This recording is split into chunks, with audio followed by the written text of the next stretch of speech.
El tesoro de David, por Charles Spurgeon. Salmo número 119.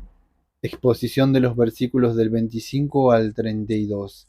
En estos versículos veremos la influencia de la palabra divina sobre un corazón que lamenta sus tendencias bajo y está lleno de pena a causa de su ambiente amortecedor. Versículos número 25. Abatida está mi alma hasta el polvo. No, nunca podríamos haber pensado, cuando leímos por primera vez el Salmo del Buen Pastor, que podía salir de un corazón que suspiraba por Dios con tanta frecuencia y amargura. Nunca podríamos haber imaginado que podría volverse tan frío, seco y oscuro el interior de un corazón que en aquel periodo anterior había saboreado hasta tal punto el poder del que había de venir. Oh, tristes horas en que los rayos del sol interior parecen apagados y no queda sino un disco rojizo borroso. El fervor del primer amor se ha enfriado. Los cuidados de la tierra y los pecados, como si dijéramos, han puesto plomo a las alas del alma que se elevaban raudas hacia el cielo. Nos comentaba Gigi van Osterse. Reanímame. Y verdaderamente, muchas veces los hijos de Dios son puestos en este estado que no tienen nada que los sostenga sino la palabra de Dios. Ningún sentimiento de misericordia ni de disposición espiritual, sino, al contrario, una gran oscuridad, temores y terrores horribles. Solo los que son sostenidos mirando la promesa de Dios y mantienen la esperanza de que Él los restaurará de nuevo a la vida, porque es en su honor el terminar la obra que había empezado. Nos comentaba W. Cooper. Reanímame. Esta frase ocurre 9 veces y solo en este salmo, de gran importancia, puesto que expresa el cambio espiritual por el cual un hijo de Adán pasa a ser un hijo de Dios. Su fuente es Dios. El instrumento por el cual es efectuado es la palabra. Nos comentaba G. O. Murphy. Versículo número 26. Me has respondido. La bondad de Dios se ve en que escucha lo que le presentamos. Si los magnates dejan de que el pobre cuente su historia sin atajarle, lo consideramos una paciencia honrosa, pero Dios se gloria de prestar atención a nuestras necesidades, nuestras debilidades por el pecado, lo insuperable de nuestros males y nuestra impotencia total para poder enmendarlos. Esta triste situación nuestra nos haría perder el favor del hombre, pero consigue el favor de Dios. Cuanto más humildemente confesamos nuestras necesidades, nos confiamos, podemos estar de Dios que seguro que nos escuchará. Él enseña al humilde, porque el alumno humilde da a su maestro el honor de lo que aprende. Nos comentaba P. Baine. Enséñame tus estatutos. La misericordia que perdona la transgresión nos deja anhelantes de gracia, pero previene la transgresión. Podemos pedir audazmente más a Dios cuando Dios nos ha dado mucho. Aquel que ha limpiado la mancha pasada no se negará a preservarnos de contaminaciones presentes y futuras. Nos comentaba Spurgeon. Versículo número 28. Mi alma se deshace de ansiedad. Estaba disolviéndose en lágrimas. La fuerza y robustez de su constitución se volvía líquido, derretido en el horno de sus aflicciones. La ansiedad del corazón es algo que mata y cuando abunda amenaza hacer de la vida una muerte prolongada en la cual el hombre parece deshacerse en un goteo perpetuo de pena y dolor. Las lágrimas que destilan del corazón cuando un hombre llora se deshace de su alma.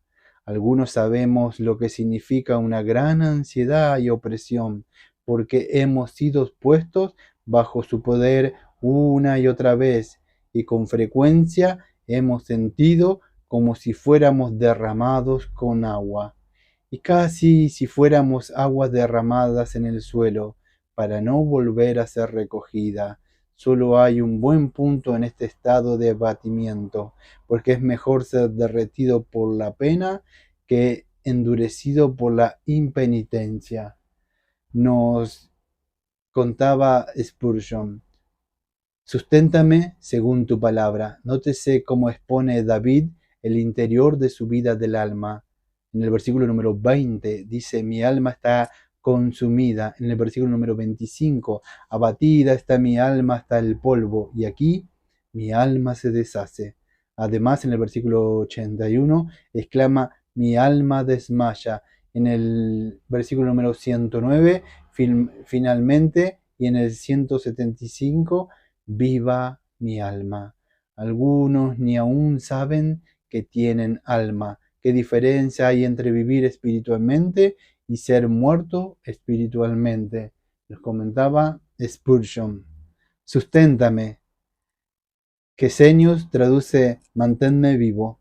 Esta oración pidiendo nueva fuerza o vida es una petición para que el desgaste de su vida por las lágrimas pueda ser restaurado por la palabra que da vida. Me comentaba F.G.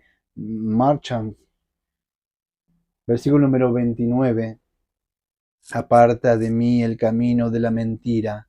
Cuando alguno de nosotros ha tenido un buen comienzo, inmediatamente pensamos que nos hallamos en lo más alto.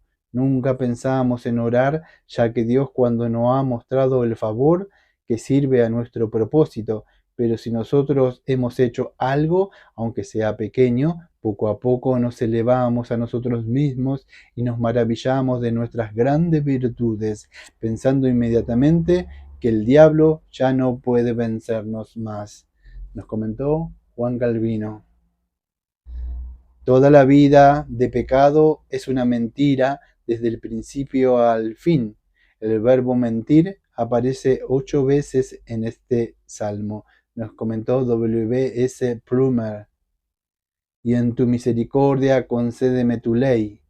Los santos no pueden recordar sus pecados sin lágrimas, ni orar sobre ellos sin suplicar que se les salve de nuevas caídas. Nos comentaba Spurgeon, versículo número 30. Escogí el camino de la verdad. Aquí tenemos la obra de un alma bajo la misericordia. Esto es más que sentarse y escuchar la palabra, sin presentar objeción a lo que se oye. Este escuchar es todo lo que se puede afirmar de la mayoría de los que oyen el Evangelio, añadiendo a esto que no hay nadie que esté más dispuesto a ser captado por caminos de salvación falsos y fáciles que ellos, porque asienten a todo lo que oyen. El hombre de Dios produce una nota más alta y más espiritual. Escoge la cosa, escoge el camino de la verdad y no puede sino esconderlo. Está inclinado a ello por su naturaleza renovada. El afecto verdaderamente a todo lo que ha venido solicitando. ¿En qué forma obramos? El camino de la verdad es todo lo que Dios ha revelado referente a su Hijo Jesús. El corazón dispuesto escoge este camino y todo él, la amargura del mismo, la negación propia, así como el consuelo del mismo, un salvador del pecado, así como un salvador del infierno. Un salvador cuyo espíritu puede guiar desde la ausencia de oración a la piedad, desde el ocio en el día del reposo, a una forma santa de guardar ese día, desde la ambición personal a procurar el honor de Cristo, desde una conducta floja, inconsecuente, a una observancia concienzuda de la voluntad del Señor. Su deleite estará allí donde se encuentran los hijos de Dios. Oh, si hubiera más abundancia de estos entre vosotros. Nos comentó John Steppen. Hay tres clases de verdad: la verdad en el corazón, la verdad en la palabra, la verdad en los hechos. Ver Segunda de Reyes, Segunda Reyes, Segunda de Reyes capítulo 20, versículo 3, Zacarías capítulo 8, versículo 16, y Hebreos capítulo 10, versículo número 22. Nos comentaba G. E. Baugh: el cristiano que escoge es el cristiano que persiste. En tanto que los que son cristianos por casualidad viran la nave cuando cambia el viento. Nos comentaba Matthew Henry, versículo número 31. Me he apegado a tus testimonios. Es notable que en tanto que el salmista en otro punto dice: abatida hasta el polvo está mi alma, versículo número 25, diga aquí: apegada está mi alma, teniendo en cuenta que la palabra original es la misma en los dos versículos. La cosa es que de todo compatible con la experiencia del creyente, dentro están el cuerpo del pecado que resiste y el principio inmortal de la gracia divina. Hay una contienda entre los dos. La carne lucha contra el espíritu y el espíritu contra la carne. Ver Gálatas capítulo 5, versículo número 17. Y el creyente se ve forzado a exclamar: miserable hombre de mí. Ver Romanos capítulo 7, versículo número 24. Este es el caso y todos los creyentes hallan que es así, en tanto que el alma está muchas veces abatida o apegada al polvo. El espíritu se esfuerza para apegarse a los testimonios de Dios. Así que el creyente ora: oh Señor, no me avergüences, y apegarnos a Cristo. Hermanos, no seremos avergonzados nunca, jamás. Nos comentaba allí Stephen, versículo número 32. Por el camino de tus mandamientos correré. Cuando un hombre se decide a hacer una cosa, aunque se le estorbe y obstaculice, lo toma con paciencia, sigue y no quiere detenerse a discutir la cuestión. Un movimiento lento se detiene fácilmente, en tanto que uno rápido derriba al que se opone al mismo. Y así ocurre cuando los hombres corren sin cansarse en el servicio de Dios. Finalmente, el premio estimula a correr. Corro de tal manera que pueda obtenerlo. Ver 1 Corintios capítulo 9, versículo número 24. Nos comentó Tomás Manton.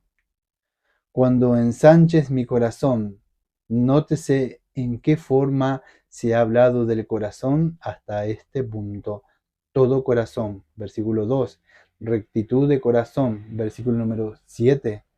Escondido en mi corazón, versículo número 11. Ensanchar mi corazón.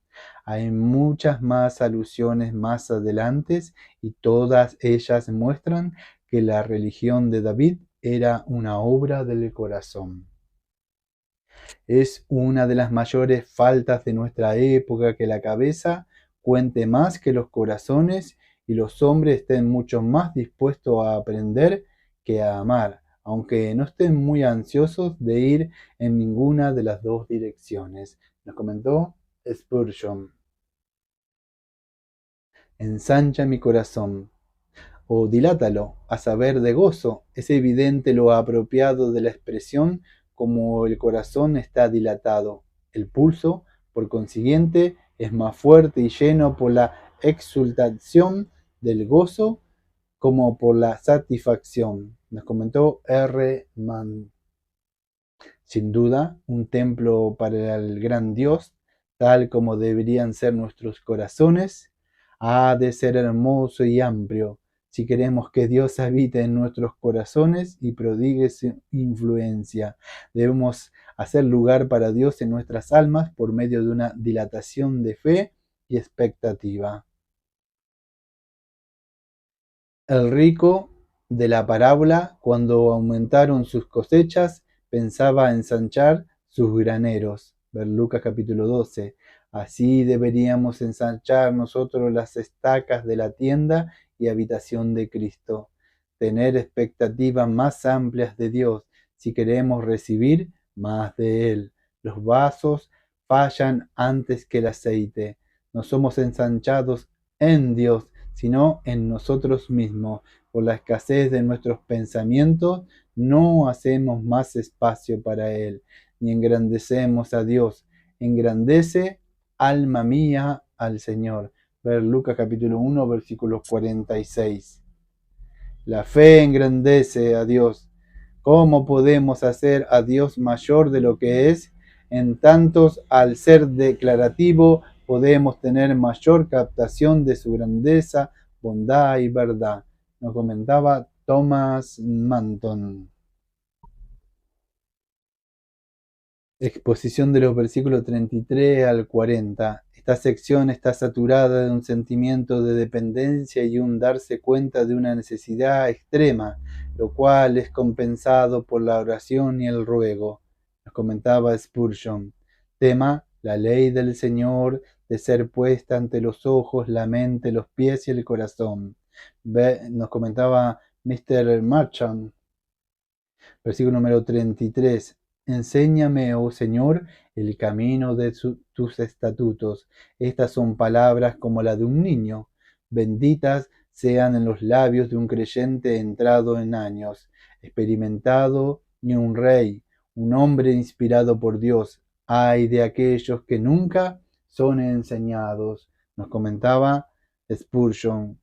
Como un piel roja sigue un rastro con ojo infalible y pie que no yerra, así también nosotros, vigilando toda desviación que podía descarriarnos, hemos de seguir el camino que conduce a la vida. Nos comentaba Mr. Marchand. Versículo número 33 al 40. En esta parte el salmista presenta 9 veces su petición a Dios y en 6 de ellas acompaña una razón para ser escuchado. Estas peticiones son expresiones de un corazón renovado. El hombre de Dios no podría por menos que presentarlas. Tal era el nuevo proceso de refinamiento que había tenido lugar en él. Nos comentó R. Grehman. Y guardaré hasta el fin. El fin del cual habla David es el fin de la vida o la plenitud de la obediencia. Confía que la gracia le hará fiel hasta lo sumo, nunca trazando una raya y diciendo a la obediencia: hasta aquí irás, pero no pasarás. El fin de nuestro guardar la ley vendrá cuando cesemos de respirar. Ningún hombre bueno piensa señalar una fecha y decir: basta, ahora puedo aflojar mi vigilancia y vivir como el resto, como Cristo nos ama hasta el fin. También nosotros hemos de servirle hasta el fin. El fin de la enseñanza divina es que podamos perseverar hasta el fin. Nos comentaba Charles Spurgeon. Versículo número 34. Dame entendimiento. Es por esto que estamos en deuda con Jesús, porque el Hijo de Dios ha venido y nos ha dado entendimiento. El primera de Juan capítulo 5 versículo 20. Nos comentó Matthew Henry. El entendimiento es el piloto y guía de todo hombre. La facultad que está sentada a la popa del alma, pero como el guía más experto puede equivocarse en la oscuridad, también puede hacerlo el entendimiento cuando le falta la luz del conocimiento. Sin conocimiento la mente no puede ser buena. Ver Proverbio capítulo 19, versículo número 2. Ni la vida es buena, ni las condiciones externas seguras. Ver Efesios capítulo 4, versículo número 18. Mi pueblo está destruido por la falta de conocimiento. Ver Oseas capítulo 4, versículo número 6. De la epístola recomendaríamos que precede a la confesión y catecismo de todo corazón, cuando el mundo, el placer, La ambición, el orgullo, el deseo de las riquezas, el amor impuro, desea una parte de nosotros, podemos recordar que no tenemos afectos a nuestra disposición sin que Dios nos dé permiso. Todo es suyo y es un sacrilegio el robar o retener una parte de lo que es de Dios. Voy a desprenderme de lo que es de Dios para satisfacer al mundo, la carne y al diablo. Nos comentaba Thomas Manton, versículo número 35. Guíame por la senda de tus mandamientos, porque en ellas tengo mi complacencia. El salmista no pide al Señor que haga por él lo que debe hacer él mismo, ni él mismo desea ir o andar por la senda de los mandamientos. No pide ser llevado en tanto que él está recostado de modo pasivo, sino que se le haga andar. La gracia no nos trata como si fuéramos piedra o troncos para ser arrastrados por caballos, sino como criaturas dotadas de la vida, razón, voluntad y potencias activas, que quiere y pueden ir por su cuenta si se les hace ir. Nos comentaba Spurgeon. No necesitamos solo luz para conocer nuestro camino, sino un corazón para andar por él.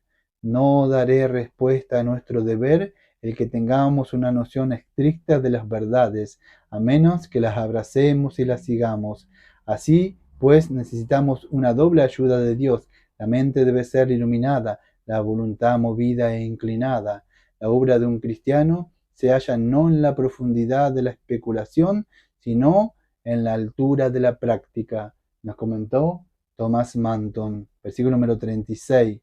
Y no a la avaricia, está la inclinación de la naturaleza y la gracia debe oponerse a ella. Este vicio es tan perjudicial como común y tan vil como un ruin. Es idolatría, porque destrona a Dios, es egoísmo y cruel hacia todo lo que están en su poder. Es sorbida, codicia, y por ello vendería al mismo Señor por monedas de plata. Es un pecado degradante, endurecedor, mezquino, que reseca todo lo amable que hay alrededor, todo lo que es hermoso y como Cristo. El que es avaro o codicioso es de la raza de Judas, y con toda probabilidad acabará él mismo como un hijo de perdición. Nos comentaba Charles Spurgeon. Es una sirvienta de todos los pecados, porque no hay pecado que un hombre avaro o codicioso no esté dispuesto a cometer si hay ganancia. Deberíamos evitar todos los pecados, pero especialmente los pecados madre de todos los otros pecados.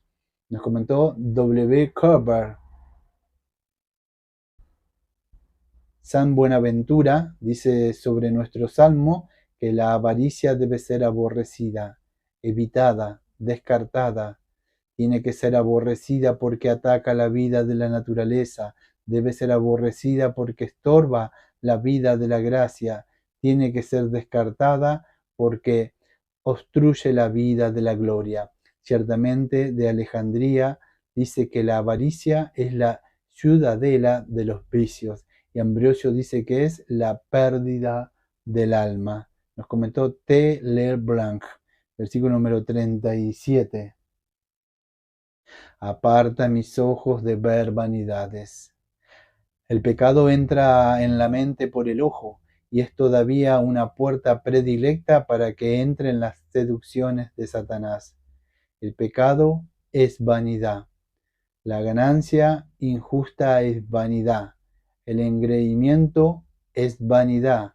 Y todo lo que es de Dios entra bajo el mismo título. De esto hemos de apartarnos, nos comentó Spurgeon. Puede parecer que es una oración extraña la que David dice, aparta mis ojos de ver vanidades, como si Dios interviniera con lo que miráramos, o nosotros no tuviéramos poder en nosotros mismos para poner los ojos en los objetos que miramos, pero no es aquello en que nos deleitamos lo que queremos mirar y lo que amamos no nos gusta mirarlo. Y así, el orar a Dios para que nuestros ojos no vean vanidades es lo mismo que orar pidiendo gracia, para que no nos sintamos amor por la vanidad. Lo comentó Sir Richard Barker. Un objeto feo pierde mucha de su deformidad cuando lo miramos con frecuencia. El pecado sigue esta ley general y hay que evitarlo del todo. Aún su contemplación, si queremos estar seguros, un hombre debería estar agradecido en este mundo por el hecho de tener párpados y como puede cerrar los ojos, debería hacerlo con frecuencia. Nos comentó A. Barnes. El que teme quemarse debe evitar jugar con fuego. El que teme ahogarse debe mantenerse lejos del agua profunda. El que teme la plaga no debe ir a una casa infectada.